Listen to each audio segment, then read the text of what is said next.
আচ্ছা, আজকে breathing respiratory cycle থেকে শুরু করব। আগের দিন blood supply to the lungs অবধি হয়ে গেছিলো। Blood supply to the lungs কি ছিল, যে শুধুমাত্র লাংসে ব্লাড সাপ্লাইটা, যদি সেটা না মনে পড়ে থাকে ওটা কিন্তু ভিডিওটা একবার দেখে নিবি, because it's a little bit complicated. যদিও তোদের পুরো সাইকেলটা নেই, এখানে দেওয়া নিস। লাংস থেকে যে গোটা হার্ট অবধি গেল, হার্ট থেকে যে গোটা বডিতে ট্রাভেল করে সেটা নেই, কিন্তু স্টিল এটা যতটা দেওয়া আছে সেটা ভালো করে পড়ে নিবি, ভিডিওটা দেখে নিবি আবার। আচ্ছা, তো নেক্সট আমরা চলে আসবো ব্রিদিং বা রেসপিরেটরি সাইকেলে। এখানে দেখ, আবার রেসপিরেশন ভার্সেস ব্রিদিং এর ওপর একটা ছোট্ট বক্স দেওয়া আছে। বুঝতে পারছিস how this concept is important, বারবার দেওয়া থাকে কিন্তু। তো রেসপিরেশন ভার্সেস ব্রিদিংয়ে আবার বলা আছে যে রেসপিরেশনটা ফিজিওলজিক্যাল, মানে ভেতরের মধ্যে কি হচ্ছে, শুধুমাত্র প্রথমে ব্রিদিংটা বলি। ব্রিদিংটা মেকানিক্যাল, ব্রিদিংয়ের প্রসেসটা কিন্তু মেকানিক্যাল। মেকানিক্যাল মানে কি? মেকানিক্যাল হচ্ছে তুই দেখ, মানে তোর শুধু ওপর থেকে আমি বুঝতে পারছি তোর এক্সপিরেশন হচ্ছে ইনহেল করছিস, এক্সহেল করছিস, ঠিক আছে? তোর যে নাক দিয়ে হাওয়াটা ঢুকছে আর তোর লাংসটা ফুলে উঠছে, তোর চেস্টটা বেরিয়ে আসছে, সেইটুকু দেখতে পাচ্ছি, সেটাকে ব্রিদিং বলে। জাস্ট হাওয়াটা ভেতরে যাওয়া, বাইরে আসা। কিন্তু রেসপিরেশনটা ভেতরে মেটাবলিক প্রসেস একটা। মেটাবলিক প্রসেস একটা মানে কি, প্রত্যেকটা সেলসে গ্লুকোজটা কি হচ্ছে, অক্সিডাইজ হচ্ছে। গ্লুকোজটা কি হচ্ছে, অক্সিডাইজ হচ্ছে with the help of the oxygen, যেটা এই ব্রিদিং দিয়ে ভেতরে ঢুকছে। এই অক্সিজেনের হেল্প নিয়ে গ্লুকোজ অক্সিডাইজ হচ্ছে, আর কি তৈরি হচ্ছে, এনার্জি তৈরি হচ্ছে। তো এত কাণ্ড কিন্তু ব্রিদিংয়ে আমরা পড়ছি না, ব্রিদিংয়ের কারণে এগুলো হচ্ছে, ঠিক আছে?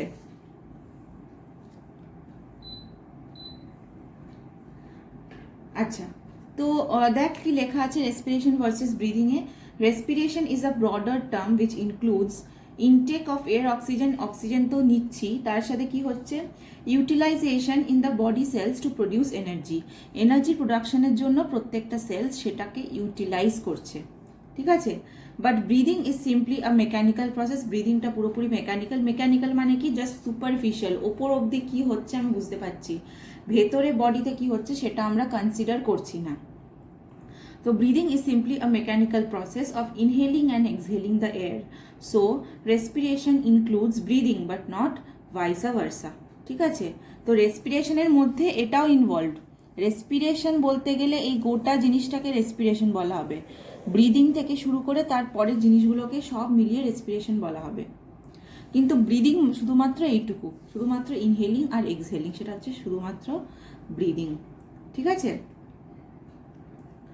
আচ্ছা, নেক্সট আমরা রেসপিরেটরি সাইকেলে চলে আসছি। মানে এই যে ব্রিদ ইন করছি, ইনহেল করছি, এক্সহেল করছি, এটা তো করছি, কিন্তু ইনহেল করার সময় বডিতে কি কি চেঞ্জেস আছে, বডির অর্গ্যানগুলো কিভাবে নিজেদেরকে কন্ট্র্যাক্ট করছে বা রিল্যাক্স করছে, সেটার উপর ডিপেন্ড করে কতটা এয়ার আমাদের বডিতে ঢুকছে, সেটা হচ্ছে ব্রিদিংয়ের মধ্যে পড়ে। Inspiration, expiration. তো আমরা প্রথমে পড়বো ইন্সপিরেশনটা, ঠিক আছে? ধর ইন্সপিরেশনটা কি, ইন্সপিরেশন হচ্ছে ইনহেলিং অফ এয়ার, সেটা হচ্ছে ইন্সপিরেশন, ঠিক আছে? ইনহেল করলি, কিন্তু তুই যে ইনহেল করলি লাংসগুলো অনেক সাইজে বড় হয়ে যায়, তো হাওয়া ঢুকে লাংসগুলো অনেক বড় সাইজে হয়ে যায়, কিন্তু লাংসগুলো কি আগে থেকে বড় সাইজে থাকে না?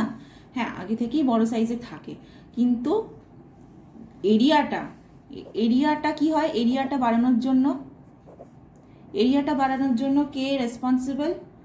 অনেকগুলো মাসেল আছে, সেগুলো রেসপন্সিবল। লাইক দেখ, বইতে লেখা আছে inhalation is a result, inspiration is a result of increase in the size of thoracic cavity. আছে থোরাসিক ক্যাভিটি কি, এই গোটা যে চেস্টের এলাকাটা আছে, গোটা যে চেস্ট এরিয়াটা আছে, এই গোটা চেস্ট এরিয়াটাকে বলা হয় থোরাসিক ক্যাভিটি। লাংস, হার্ট সব নিয়ে যে চেস্ট এরিয়াটা আছে, এটা হচ্ছে থোরাসিক ক্যাভিটি। তো এই থোরাসিক ক্যাভিটিটা ইনক্রিজ করে যায়। থোরাসিক ক্যাভিটি ইনক্রিজ করলে লাংসের এরিয়াটা, লাংসও বেশি ফুলতে পারবে। আচ্ছা, শুধুমাত্র তাই না, তারপরে কি লেখা আছে দেখ, increase is due to the combined action of the ribs and diaphragm. Ribs I hope তুই জানিস, রিব কেজ, যেটা ওপরে থাকে, হার্টকে প্রোটেকশন দেয় সেই রিবকেজটা। তো সেই রিবকেজটা কি হয়, বেরিয়ে আসে চেস্ট থেকে সামনের দিকে এগিয়ে আসে। তুই তো ফিলও করতে পারবি, তুই এখন ইনহেল করছিস, তুই চেস্টের ওপর হাত দিয়ে ফিল করতে চাইলে ফিল করতে পারবি যে রিবকেজটা কিভাবে বেরিয়ে আসছে। তো ওই রিবকেজ তো বেরিয়ে আসছেই, তার সাথে ডায়াফ্রাম ইজ ইনভলভ। ডায়াফ্রাম হলো একটা মাসেল যে নর্মালি এরকমভাবে থাকে। নর্মালি ডায়াফ্রাম মাসেলটা এরকমভাবে থাকে, কিভাবে, ডোম শেপড, মানে এরকম, এটাকে ডোম শেপড বলে, এরকম নর্মালি ডোম শেপ থাকে। কিন্তু যখন তুই অনেক বেশি এয়ার নিচ্ছিস, তোর লাংসকে তো ফুলতে হবে, তোর লাংস তো আরও এরিয়া চাইবে সেই এয়ারটা ঢোকানোর জন্য। তো সেই এয়ারটা ঢোকানোর জন্য তখন এই ডায়াফ্রাম মাসেলটা কি হয়ে যাবে, এরকম ডোম শেপ থেকে এরকম সোজা মতো হয়ে যাবে। দেখ, ডোম শেপ যখন থাকছে এরিয়াটা এতখানি, যখন সোজা মতো হয়ে যাচ্ছে এরিয়াটা আপনা আপনি এতখানি হয়ে যাচ্ছে। তো কি কি চেঞ্জেস দেখলি, রিবস সামনের দিকে এগিয়ে আসবে, ডায়াফ্রাম ডোম শেপ থেকে এরকম সোজা হয়ে যাবে। আচ্ছা, রিবস যে এরকম সামনের দিকে এগিয়ে আসছে, সামনের দিকে মানে কি বলবি এটাকে, আউটওয়ার্ড, বডি থেকে বাইরের দিকে এগিয়ে আসছে, সেটার জন্য কিছু কিছু মাসেলস রেসপন্সিবল। সেই রিবস, দেখ, যে কোনো ধরনের বোন মুভমেন্ট করার জন্য কিন্তু মাসেলের দরকার। তো রিবস তো আফটার অল বোনস, তো রিবসগুলোর মুভমেন্ট জন্যও কিছু মাসেলস দরকার পড়ে। সেই মাসেলসগুলোকে কি বলা হয়, ইন্টারকস্টাল মাসেলস। ইন্টারকস্টাল মাসেলসও দু ধরনের হয়, ঠিক আছে, দু ধরনের হয়, এক্সটার্নাল আর ইন্টারনাল, দু ধরনের ইন্টারকস্টাল মাসেলস হয়। যখন তুই ইনহেল করছিস, যখন এরকম চেস্টটা বেরিয়ে আসছে, দেখ আউটওয়ার্ড, যখন তোর রিবকেজটা বেরিয়ে আসছে তখন এই এক্সটার্নাল মাসেলগুলো স্ট্রেচ করবে আর এই ইন্টারনাল মাসেলগুলো রিল্যাক্স করবে। এটা কিন্তু মাসেলসের ইনহেরেন্ট ফিচার। যদি মাসেলস পেয়ারে থাকে, এটা যেমন দেখ, এক্সটার্নাল ইন্টারনাল একসাথে পেয়ারে আছে, তখন যে কোনো একটা মাসেল কন্ট্রাক্ট করবে, একটা মাসেল রিল্যাক্স করবে। It is the same for biceps and triceps. আমাদের আর্মে যেগুলো আছে, একটা পার্টিকুলার মাসেল যখন কন্ট্রাক্ট করে আর একটা রিল্যাক্স করে। তাহলে ইনহেল করার জন্য চেস্ট ক্যাভিটি বাড়ানোর জন্য, চেস্ট ক্যাভিটি যে বেড়ে যাচ্ছে কিসের জন্য, ডায়াফ্রাম নেমে আসছে আর রিব কেজটা আউটওয়ার্ড বেরিয়ে আসছে, সেটার জন্য কে রেসপন্সিবল, ইন্টারকস্টাল মাসেলস। এক্সটার্নাল মাসেলসগুলো স্ট্রেচ করে আর ইন্টারনাল মাসেলসগুলো কি করে, রিল্যাক্স করে, ঠিক আছে। তাহলে আচ্ছা, ডায়াফ্রামটা আর একটু বলে দিই। ডায়াফ্রামটা ডোম শেপ দেখছিস, ডায়াফ্রামটা ডোম শেপ থেকে যখন লাংস বেশি হাওয়া নিচ্ছে তখন ডায়াফ্রামটা কি হয়ে যাচ্ছে, ফ্ল্যাট হয়ে যাচ্ছে।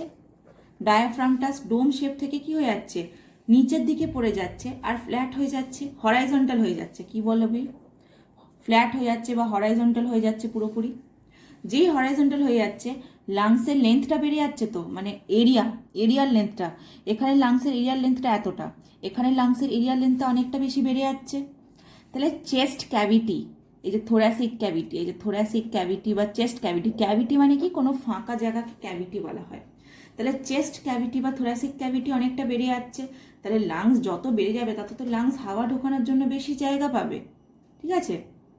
আচ্ছা, এই ডায়াফ্রামটা যেই নেমে আসবে, এখানে তো কিছু অর্গ্যান আছে, আমি এখানটা অনেক লিখে ফেলেছি, বাট যাই হোক, এটা যদি ডায়াফ্রাম থাকে, এখানে তো অনেক অ্যাবডোমেনে ওরকম অর্গ্যান ছিল। যে ডায়াফ্রামটা নেমে চলে এলো, এই অ্যাবডোমেনের অর্গ্যানগুলো কি হলো, নিচের দিকে নেমে চলে আসবে। অবভিয়াসলি ডায়াফ্রাম যদি নিচে নেমে আসে তাহলে তো অ্যাবডোমেনও নিচের দিকে নেমে চলে আসবে। নিচের দিকে নেমে চলে আসে, অ্যাবডোমেনের মাসেলগুলো রিল্যাক্স করে, অ্যাবডোমেনের মাসেলগুলো যেই নিচের দিকে চলে আসে তারাও রিল্যাক্স করে। এইগুলো পড়তে হবে যে এক্সপ্রেশনের সময় কোন কোন মাসেল কীরকমভাবে বিহেভ করছে। চেস্ট ক্যাভিটি বেড়ে যাচ্ছে, ইন্টারকস্টাল মাসেলসের মধ্যে এক্সটার্নাল মাসেল স্ট্রেচ করছে, ইন্টারনাল মাসেল রিল্যাক্স করছে, ডায়াফ্রাম ডোম শেপ থেকে ফ্ল্যাট হয়ে যাচ্ছে, রিব কেজ আউটওয়ার্ড চলে আসছে। এই জিনিসগুলো কিন্তু পড়তে হবে।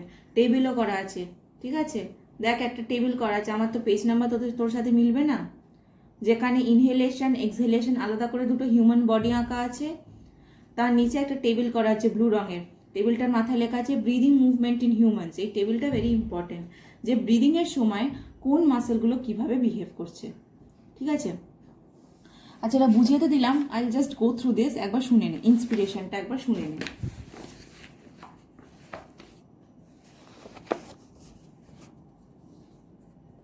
Inspiration is the result of increase in the size of thoracic cavity, and this increase is due to the combined action of the ribs and the diaphragm. The ribs are moved upward and outward by the external intercostal muscles. Ribs গুলো বললাম, ribs গুলো তো after all হাড়, bones, তো সেই মুভমেন্টের জন্য তো কোনো মাসেলস দরকার, ইন্টারকস্টাল মাসেলস। তো এক্সটার্নাল ইন্টারকস্টাল মাসেলসগুলো স্ট্রেচ করে রিবসগুলোকে বাইরের দিকে ঠেলে দেয়। ইন্টারকস্টাল মাসেলসের তখন কি কাজ? তখন কোনো কাজ নেই। ইন্সপিরেশনের সময় ইন্টারকস্টাল মাসেলসের কোনো কাজ নেই, তারা রিল্যাক্স করছে। Diaphragm is a sheet of muscular tissue which normally remains arched upward like a dome. ডোমের মতো ওপরের দিকে উঁচু হয়ে থাকে, ঠিক আছে, লাংসের নিচে। On contraction it falls or flattens. যখন তুই ইনহেল করছিস, যখন তুই অনেক এয়ার নিচ্ছিস, তখন কি হচ্ছে? It falls or flattens from the dome shaped outline to an almost horizontal plane, and thus contributes to the enlargement of the chest cavity lengthwise. As the diaphragm flattens, it presses the organs inside the abdomen, and with the abdominal muscles relaxed, the abdominal wall moves outwards. তাহলে যেই ডায়াফ্রামটা নিচের দিকে নেমে আসছে, abdomen মানে কি? Abdomen হচ্ছে ডায়াফ্রামের নিচের পার্টটাকে অ্যাবডোমেন বলে। তো অ্যাবডোমেনের মাসেলগুলো রিল্যাক্স করছে আর অ্যাবডোমেনটা আউটওয়ার্ড বেরিয়ে আসছে, মানে অ্যাবডোমেনের ওয়ালটা আউটওয়ার্ড বেরিয়ে আসছে। কিন্তু যখন তুই অনেক বেশি এয়ার নিচ্ছিস, তুই নিজে অনেক বেশি এয়ার নিয়ে দেখ, এক্ষুনি তুই নিয়ে দেখ অনেক বেশি এয়ার, তুই দেখবি অ্যাবডোমেনটা মানে পেটের কাছটা কীরকম বেরিয়ে আসবে। তার মানে কি? চেস্ট তো বেরিয়ে আসছেই, অ্যাবডোমেনটাও কিন্তু বেরিয়ে আসছে, ঠিক আছে। নেক্সট হচ্ছে decreased pressure inside the lungs draws the air inward. আচ্ছা, এটার জন্য একটুখানি কনসেপ্ট দরকার। এই জিওগ্রাফিতেও পড়েছিস আগে, বা কেমিস্ট্রিতেও পড়ে থাকতে পারিস। প্রেশার আর ভলিউম, এরিয়ার এই কনসেপ্টটা, ঠিক আছে। এরিয়া বেড়ে গেলে বা ভলিউম বেড়ে গেলে প্রেশারটা কিভাবে আপ ডাউন করে, এটা জিনিসটা খুব দরকার। ধর আমি একটা সিম্পল এক্সাম্পল দিয়ে বলে দিই, in case you are not familiar with the example. ধর এটা একটা জার আছে,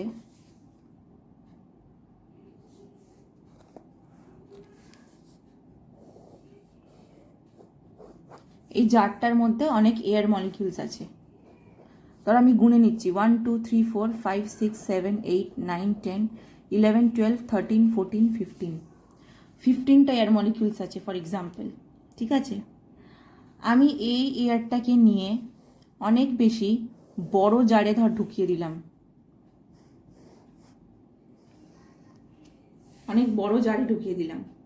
ঠিক আছে। এইখানে এই যে এয়ার মলিকিউলসগুলো আছে, দেখ প্রচণ্ড প্যাকড হয়ে আছে। এই এয়ার মলিকিউলসগুলো একটা প্রেশার দেবে, তো ওয়ালে প্রেশার দেবে, সেটাকে কি বলা হবে? এয়ার প্রেশার বলবি তো, সেটাকেই তুই কি বলবি? Air pressure. এবার তুই এই মলিকিউলসগুলোকে নিয়ে এখানে পুড়ে দিলি, সেম অতগুলো এয়ার কিন্তু তুই বাড়াচ্ছিস না, অতগুলো এয়ারের মলিকিউলস থাকবে। 1 2 3 4 5 6 7 8 9 10 11 12 13 14 15। তো ভলিউমটা যেই বেড়ে যাচ্ছে, এটা কি হয়েছে? আমি ভলিউম বাড়িয়েছি, তো আমার কন্টেনারের ভলিউমটা বাড়িয়েছি, সাইজটা বাড়িয়েছি। যেই সাইজটা বাড়িয়েছি, দেখ এয়ার মলিকিউলসগুলো relative comparative to this one সাইজে বেড়ে গেছে বলে এয়ার মলিকিউলসগুলো এখন ছড়িয়ে ছিটিয়ে আছে। এয়ার মলিকিউলসগুলো ছড়িয়ে ছিটিয়ে থাকলে কি হবে? এদের যেই এয়ার মলিকিউলসগুলোর নাম্বার যেই কমে গেছে, এখানে কি হবে? এয়ার প্রেশারটা আগের মতো আর দেবে? এয়ার প্রেশার কিন্তু দেখ কমে যাবে, স্বাভাবিক, তুই দেখেই বুঝতে পারবি। এখানে 4টে মলিকিউল প্রেশার দিচ্ছিল এদিকে, এখানে 4টে মলিকিউল দিচ্ছে, কিন্তু জায়গাটা অনেক বেশি, তাহলে প্রেশারটা অনেক কম পড়বে। তাহলে তুই কী বুঝলি? যখন ভলিউম বাড়িয়ে দেওয়া হয় বা সাইজ যখন বাড়িয়ে দেওয়া হয়, তখন এয়ার প্রেশার কি হয়? এয়ার প্রেশার কমে যাবে। সেম এয়ার মলিকিউলস থাকতে হবে। তুই এখন এয়ার মলিকিউলস যদি এখন বাড়িয়ে দিস, এখানটাতে যদি ক্লাটার্ড করে দিস, তাহলে সেটা আলাদা কথা, তাহলে এখানে আবার এয়ার প্রেশার বেড়ে যাবে। কিন্তু আমি তো এয়ার বাড়াচ্ছি না, ঠিক আছে? এয়ার তো আমি বাড়াচ্ছি না। আর আমি যদি এয়ার বাড়িয়েও থাকি, আমি যদি এয়ার বাড়িয়ে যদি এটাকে আরও বড় করে দিই, তখন কি হবে? তখন সেটা আবার এয়ার প্রেশার কমে যাবে। তো বেসিক্যালি সেম এয়ার মলিকিউলসের জন্য আমি যদি ক্যাভিটি বাড়াই, ক্যাভিটি মানে কি? জায়গা বলেছি। ক্যাভিটি বাড়াই, তখন এয়ার প্রেশার কমে যাবে। এই কনসেপ্টটা লাগিয়ে নেক্সট জিনিসটা কি বলা আছে? বলা আছে decreased pressure inside the lungs draws the air inward. Decreased pressure inside the lungs draws the air inward. আচ্ছা,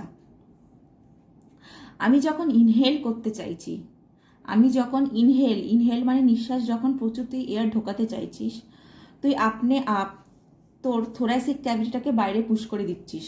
মানে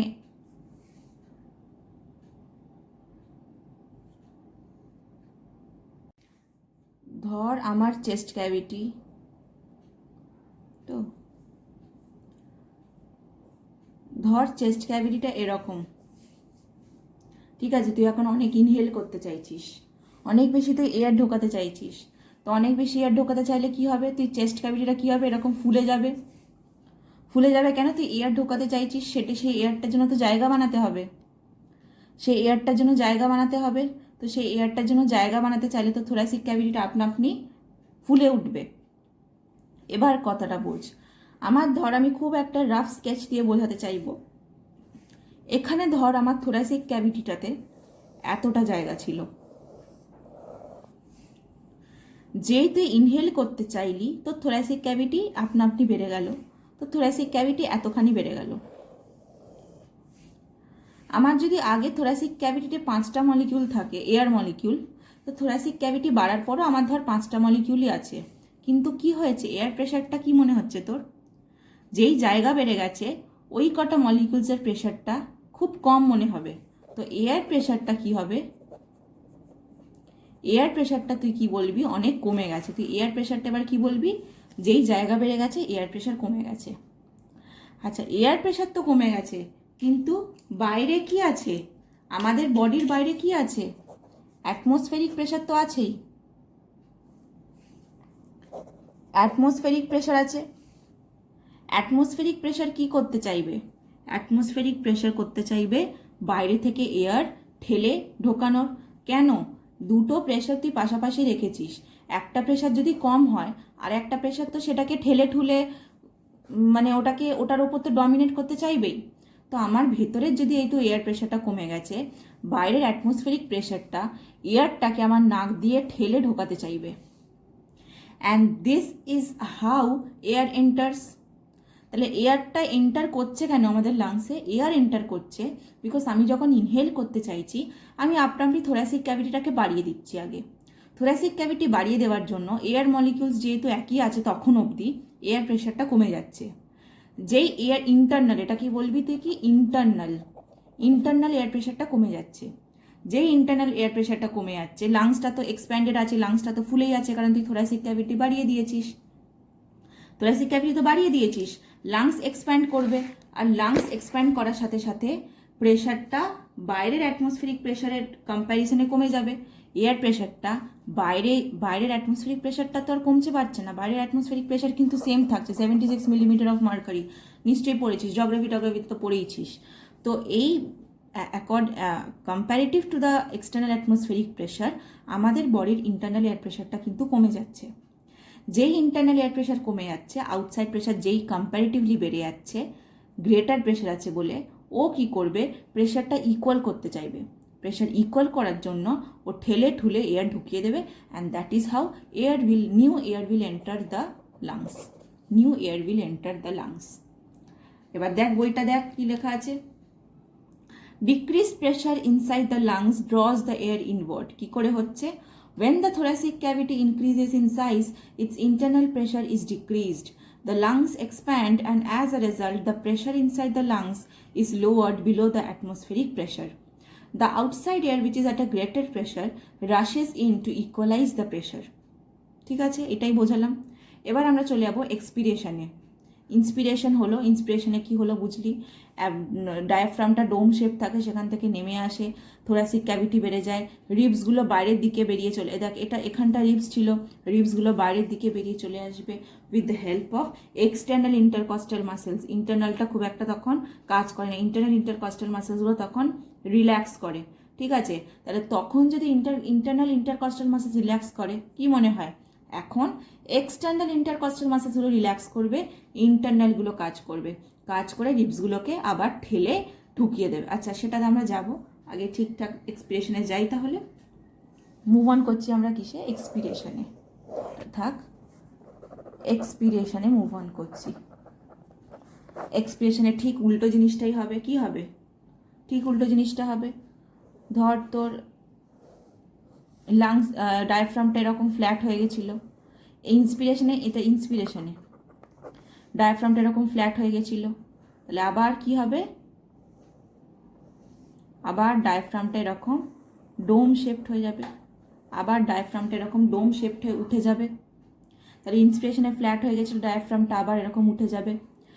রিপ কেজটা দেখ, ইন্সপিরেশন যখন তুই এয়ার ঢোকাতে চাইছি, রিপ কেজটা কীরকম বেরিয়ে এসেছে, রিপ কেজটা আবার কি হবে, রিপ কেজটা কি হবে আবার ইনওয়ার্ড, মানে ভেতর দিকে আবার ঢুকে যাবে। তুই তো এক্সপিরেশন, মানে তুই এয়ার তো সব বের করে দিয়েছিস, এক্ষুনি চেষ্টা কর, সব এয়ার জোর করে বের করতে এক্ষুনি চেষ্টা কর, দেখবি রিপটা কীরকম চেস্টটা ঢুকে যাচ্ছে, চেস্ট ঢুকে যাচ্ছে। তো চেস্ট ঢুকে যাওয়া মানে কি, রিপ কেজে ঢুকে যাওয়া, রিপ কেজ ঢুকে যাওয়ার জন্য কি হবে, এক্সটার্নাল ইন্টারকস্টাল মাসেলসগুলো রিল্যাক্স করবে, কিন্তু ইন্টারনাল ইন্টারকস্টাল মাসেলসগুলো এইবার কি করবে, কন্ট্র্যাক্ট করবে, উল্টো কাজটা হবে। তখন এক্সটার্নালগুলো কন্ট্র্যাক্ট করছিল, এখন ইন্টারনালগুলো কন্ট্র্যাক্ট করবে।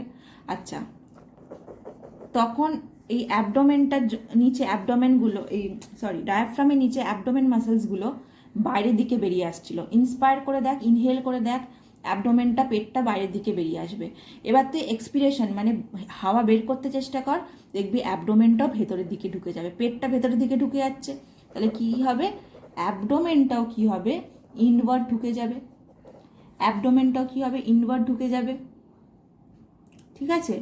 আচ্ছা লাংসটা কম্প্রেস হবে, কম্প্রেস মানে চেপটে যাবে, লাংস থেকে যদি হাওয়াটা বের করে দিস, লাংসটা এরকম আর বেলুনের মতো কি ফুলে থাকবে, বেলুন থেকে হাওয়া বের করে দিলে যেমন দেখতে লাগে সেরকম লাংসটা দেখতে লাগবে, পুরো চেপটে যাবে, ঠিক আছে। আচ্ছা বাস এইটুকুই, আর কিছু না, জাস্ট উল্টো জিনিসটা হবে। অ্যাবডোমিনাল ওয়ালটা কন্ট্র্যাক্ট করবে, তখন অ্যাবডোমিনাল ওয়ালটা রিল্যাক্স করছিল, এবার অ্যাবডোমিনাল ওয়ালটা কন্ট্র্যাক্ট করবে, জাস্ট উল্টো। ইন্সপিরেশন বুঝে থাকলে এক্সপ্রেশন আলাদা করে বোঝার কিছু নেই। আচ্ছা তাহলে এক্সপিরেশনটা দেখে নে।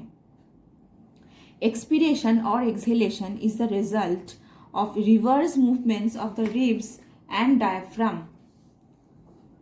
The external intercostal muscles relax and the ribs get automatically depressed. Depressed মানে নেমে যাওয়া, মুভ ডাউনওয়ার্ড, বইতে লিখে রাখতে পারিস যদি পরে প্রবলেম হয়। ডিপ্রেস মানে মুভ ডাউনওয়ার্ডস, যখনই প্রবলেম হবে নিজে এক্সপ্রেশন ইন্সপিরেশন করে দেখে নিবি। এক্সপিরেশন হচ্ছে মানে দেখ তোর বুকটা নিচের দিকে, চেস্টটা নিচের দিকে নেমে আসছে, বডির কাছে ঢুকে যাচ্ছে। তো যদি চেস্ট বডির কাছে ঢুকে যায়, রিবসও তো ঢুকে যাবে, সেটাকেই ডিপ্রেসড বলা হচ্ছে। This is not the mental depression, ঠিক আছে। দিস ডিপ্রেশন ইজ নিচের দিকে নেমে যাওয়া। The diaphragm is relaxed and is moved upwards to its dome like outline, আবার ডোমের মতো দেখতে হয়ে যাবে। আচ্ছা ইন দিস কেস এটা দেখ, এই ছবিটা দেখ, ভালো করে বোঝানো আছে। ইন্সপিরেশনের সময় কি হচ্ছে দেখ, ইন্সপিরেশনের সময় ডায়াফ্রামটা কীরকম ফ্ল্যাট হয়ে গেছে, এরকম থাকার কথা ডোম শেপড, কিন্তু ডায়াফ্রামটা ফ্ল্যাট হয়ে গেছে, নেমে এসেছে। ডায়াফ্রামের যে অ্যারোটা মানে কি, ডায়াফ্রামটা ডিপ্রেসড মানে নেমে আসা, ডিপ্রেসড মানে নিচের দিকে নেমে আসা, তো নিচের দিকে নেমে এসে ফ্ল্যাট হয়ে গেছে। লাংসের জায়গাটা কতটা বাড়িয়ে দিয়েছে দেখ, লাংসের জায়গা এখানে এইটুকু, এই নেমে আসার জন্য লাংসের জায়গাটা এতটা বেড়ে গেছে, যার জন্য হাওয়া ঢুকেছে। রিব কেজটাও বেরিয়ে এসেছে, এই যে রিবস এলিভেটেড মানে বেরিয়ে আসছে, আর অ্যাবডোমিনাল মাসেলসগুলো কি বেরিয়ে আসছে, পেটটা দেখ, কম্পেয়ার টু দিস ওয়ান পেটটা বেরিয়ে এসেছে।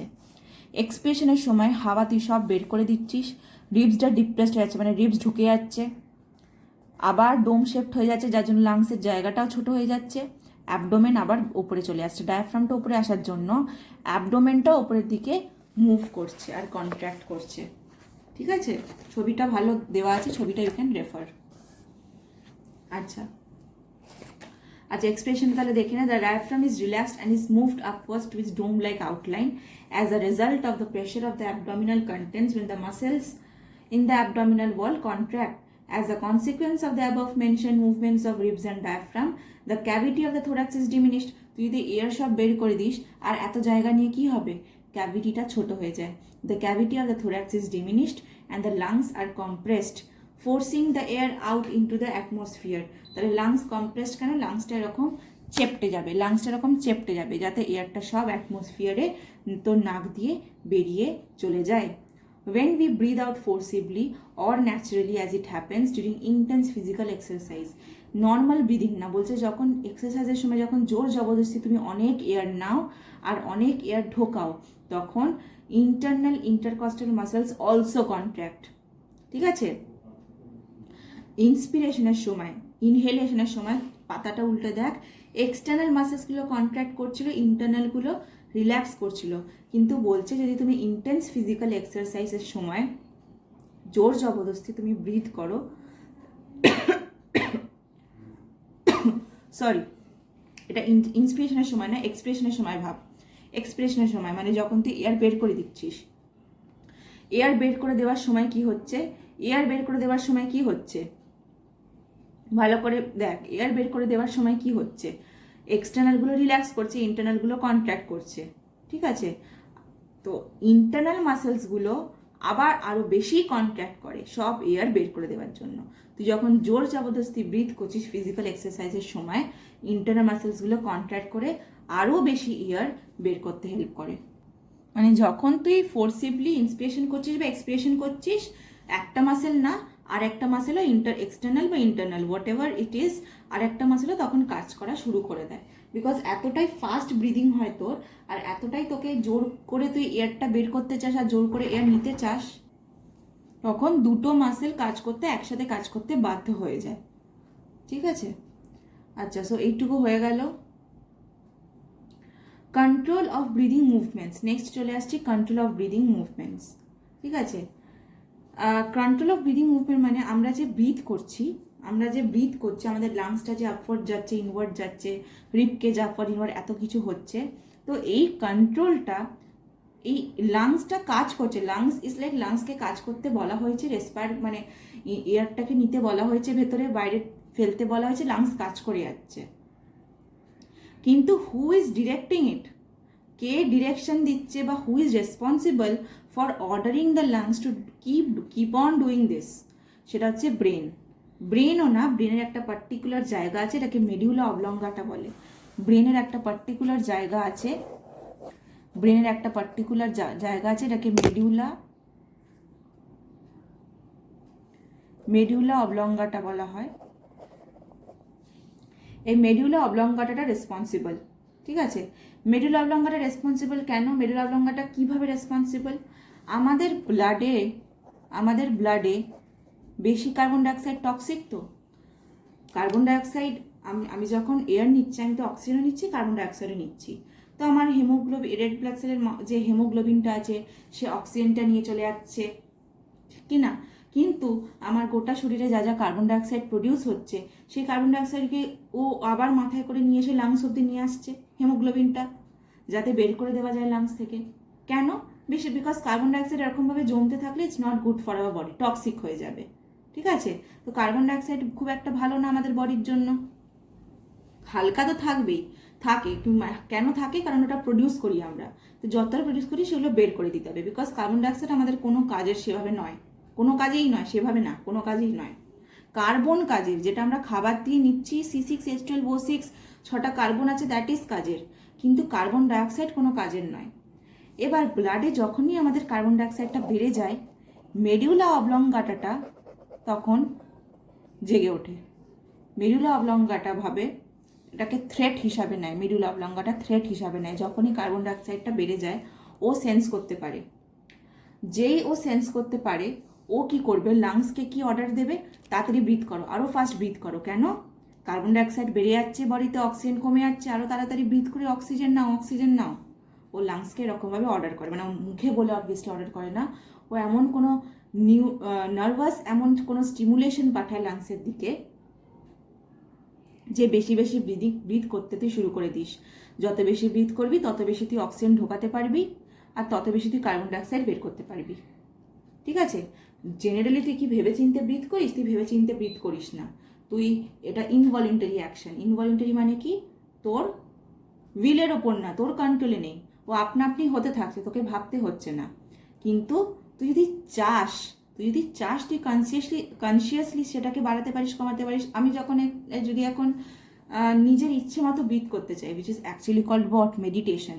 যদি আমার নিজের ইচ্ছে মতো আমি ব্রিথ করতে চাই, ইনহেল জোরে জোরে করতে চাই, এক্সহেল আস্তে করতে চাই, হোয়াট এভার করতে চাই, আমি সেটা পারবো। সেটা পারবো, আমার কন্ট্রোলে কিছুটা তো আছে। গোটা দিন তোকে ভাবতে হচ্ছে না, কিন্তু আমার কন্ট্রোলে তো সেটা কিছুটা আমার তো আছে। তো ওই জন্যে যখনই কার্বন ডাইঅক্সাইড বেড়ে যায়, মেডিউলা অবলঙ্গরা সেটাকে কী করে, ব্রিদিংটাকে আমাদেরকে ফাস্ট করিয়ে দেয়, যাতে আমরা কনসিয়াসলি ব্রিথ করে ফাস্ট করে নিই, কার্বন ডাইঅক্সাইডটা পুরোপুরি এলিমিনেট করার জন্য। ঠিক আছে? আচ্ছা, নেক্সট এই বক্সটা আছে, বক্সটা তো বললাম এক্সপিরেশন ইন্সপিরেশনের ওপর বক্সটা আছে। কি হচ্ছে, ইন্সপিরেশনে ডায়াফ্রামটা কন্ট্রাক্ট করছে, নিচের দিকে নেমে আসছে। এক্সপ্রেশনে যখন তুই সব হাওয়া বের করে দিচ্ছিস, ডায়াফ্রাম আবার ডোম শেফট হয়ে যাচ্ছে। এক্সটার্নাল মাসেল প্রথমে কন্ট্রাক্ট করছে, রিল্যাক্স করছে, ইন্টারনালগুলো প্রথমে রিল্যাক্স করছে, কন্ট্রাক্ট করছে। রিপ কেজটা যখন তুই এয়ার নিচ্ছিস, বাইরের দিকে বেরিয়ে আসছে, তোর বডি থেকে বাইরের দিকে বেরিয়ে আসছে, ওপর দিকে মুভ করছে আর বাইরের দিকে বেরিয়ে আসছে। আর যখন তুই সব এয়ার বের করে দিচ্ছিস, রিপ কেজটা ডিপ্রেস হয়ে যাচ্ছে বা ডাউনওয়ার্ডস মুভ করে আসছে। ডিপ্রেস লেখার দরকার নেই, ডাউনওয়ার্ডস লেখা যায়, ডাউনওয়ার্ডসে লিখবি। থোরাসিক ক্যাভিটি তো খুব ইজি, তুই যখন এয়ার ঢোকাচ্ছিস তখন অবভিয়াসলি ক্যাভিটি বেড়ে যাবে, ইনক্রিজ করবে, এক্সপিরেশনে ডিক্রিজ করবে। এয়ার প্রেশার ইন্সপিরেশনের সময় ডিক্রিজ করে যায়। এয়ার প্রেশার যখন তুই যখন তুই এয়ার নিবি, লাংসে প্রেশারটা ডিক্রিজ করে। কেন ডিক্রিজ করলে? তবেই তো বাইরের বেশি অ্যাটমসফিয়ারিক প্রেশার আমার লাংসের মধ্যে ডিক্রিজ হলে তার মানে কি, বাইরের প্রেশারটা কি বেশি, অ্যাটমসফিয়ারিক প্রেশারটা বেশি, তবে তো ও ফোর্সফুলি এয়ারটা আমার লাংসের মধ্যে পাঠাবে। আমার ভেতরের যদি প্রেশারটা বেশি থাকে, তাহলে বাইরেও আমাকে ফোর্স করবে কি করে? আমার ভেতরের প্রেশারটা কমে যায় বলে বাইরের অ্যাটমসফিয়ারিক প্রেশারটা জোর করে ঢুকিয়ে দেয় এয়ার। তাহলে ইন্সপিরেশনের সময় আমার বডির প্রেশার কম, এক্সপ্রেশনের সময় আমার বডির প্রেশার বেশি। বেশি বলে ধাক্কা দিয়ে ভেতরের এয়ারটাকে বাইরে পুশ করে দিচ্ছে, আর এয়ার মুভমেন্টটা যে যেদিকে মুভ করছে সেটা। ঠিক আছে? ওকে, নেক্সট হচ্ছে ক্যাপাসিটি অফ দ্য লাংস।